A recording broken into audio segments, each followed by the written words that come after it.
Hey everybody, Frugal Farmer here.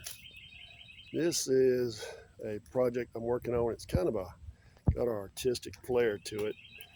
I'm putting in these bannisters, and my pickets won't be up and down. They'll be side to side, and I'll be using wrought iron, and I'll be making a M out of this 4x4 material to put in the middle of it, and I'll have it supported. But all three of these spaces are different.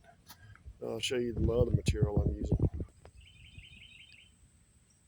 This is the wrought iron that'll be going horizontally across there. I'll have to cut it, and the individuals I'm working for, they're going to paint it, and they'll paint it black, and then I'll cut it, and I'll just spot paint the ends on it so we don't get no more rust on it. And then the tops will just be a 4x4 post, but kind of excited about this because it's a little bit more of a difficult project for me, and being able to do it and see how it turns out, I'm kind of liking that. So stay tuned, see what happens. Thanks for stopping by. Come back again when you will. Share, comment, like, hit that subscribe button. God bless.